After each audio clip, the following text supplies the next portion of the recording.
माता भगवती पुष्पावती गंगा राजा बघेल के द्वारा पूजित यह पुष्पावती, कर्णावती, मदनावती, चरणावती, ये उनकी कुल देवियां, उनके पत्नियों के नाम भी इसी नाम पर थे। पुष्पावती, कर्णावती, मदनावती, चंदनावती राजा बघेल की पूजित है पुष्पावती। कलयुग में आज पूरे दुनिया में पुष्पावती गंगा के नाम से अपना नाम को स्थापित रखे, अपना स्वरूप को स्थापित रखे, जिसमें लाखों लाखों लोगों को मुक्ति प्राप्त हुई है, जिनका जीवन सुधर गया, जिनकी काया बदल गई। ऐसी पुष्पावती गंगा पंडोखर धाम की भूमि से कल कल कर बहती हुए पंचनदम गम तीर्थम की ओर जाता है। वही 5 नदियों का जो दिव्य तीर्थ है, जिसे महाभारत में प्रमाण मिलता है, उसी तीर्थ का मैं जिक्र कर रहा हूं। भीष्म पितामह ने पुलस्त ऋषि से पूछा कि आने वाले समय कल्पांतर में ऐसा युग आ रहा है कि तिलांजलि के लिए हमारे वंश के लोग तरस जाएंगे, तो हमको अब क्या करना चाहिए। तो पुलस्त ऋषि ने भीष्म पितामह से कहा कि आप गंगा सागर, प्रयागराज, कलंजर, चित्रकूट और चित्रकूट में के अंतर्गत आने वाली पवित्र नदियों का आप जलपान करिए, वहां निवास करिए, वहां अपने ही जीवन में, जीवंत अवस्था में अपनी पिंड इत्यादि को पाड़िए। आपको भूत योनि से छुटकारा होगा और आप अपनी इच्छा मृत्यु परमात्मा के शरण और उनके धाम में आप स्थापित होंगे। ये मेरा आशीर्वाद है। तो जब भीष्म पितामह अनेक अनेक तीर्थों में विचरण करते हुए पंडोखर धाम के प्रक्षेत्र में आए, तो महाभारत के वन पर्व के हवाले से मैं ये बात कर रहा हूं। पेज नंबर 300 गोरखपुर छापा में एक अनेक श्लोकों प्राप्त होते हैं, अनेक तीर्थों और पवित्र जलधाराओं का श्लोक प्राप्त होते हैं, वो मंत्र प्राप्त होते हैं।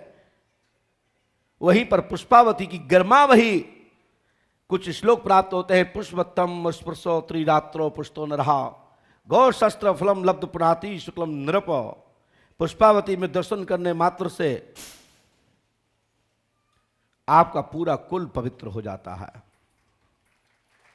स्पर्श करने मात्र, देखने मात्र से त्रिरात्रो पुष्टो नरहा गौ शस्त्रम फलम लब्ध पुराति शुक्लम नृप। जो 3 दिन का वहां विधान करता है, गंगा पूजन करता है, दीपदान करता है, उसे 1000 गौओं का पुण्य प्राप्त होता है।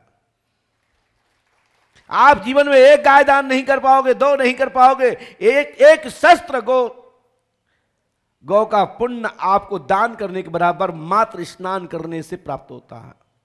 जो भक्त 3 दिन का विधान पवित्र भूमि तीर्थ पंडोखर प्रक्षेत्र में रह करके जो 3 रात्रि निवास करता है, वही का जल पीता है, वही की वायु लेता है, वही अपने हाथ से अंगारों पे अपनी गकड़ी बना करके बिगर लहसुन प्याज के, बिगर उसके तेल के इत्यादि के, मात्र अपनी कुछ सब्जियों को भूंज भांज करके भरता बना करके प्रसाद पाते हैं, उनके लोगों का कुल पवित्र हो जाता है। यह श्लोक स्पष्ट कहता है, पुष्पतम स्पर्शो त्रिरात्रो पुष्टो नरहा गौ शस्त्र फलम लब्ध पुनाति शुक्लम नृप। ये पुष्पावती के श्लोक गंगा के बारे में पुलस्त ऋषि भीष्म पितामह को बताते हैं। अनेक चर्चाएं महाभारत में प्राप्त होती हैं। ऐसे ऐसे तीर्थ, यही पुष्पावती गंगा, जैसे चित्रकूट में मंदाकिनी को सती अनसुईया मंदाकिनी को प्रकट करती हैं अपने पति की प्यास को बुझाने के लिए, और वो गंगा पूछती है, हिमालय की गंगा पूछती है, अब मेरे लिए क्या आज्ञा है माई। तो कहते हैं आने वाले समय में तारणहार नारायण श्याम विष्णु मेरे श्री राम चित्रकूट में निवास करेंगे, उसका भी आप लाभ उठाइए। उसी दौरान यह चर्चा आती है कि आदि गंगा पुष्पावती भगवान शिव के दर्शन करने के लिए हिमालय से बुंदेलखंड के सीमा पर, मध्य प्रदेश की सीमा रक्षा बलिसा बसाई के अंतर्गत पुष्पावती गंगा भगवान शिव का दर्शन करने के लिए प्रकट होती है उनकी जलेहरी से। वही पुष्पावती गंगा 12 मास, यही पहुज नदी, जीवन में किसी ने सूखा हुआ नहीं देखा। इस तट किनारे कोई बिगर पानी के प्यासे नहीं मरा है।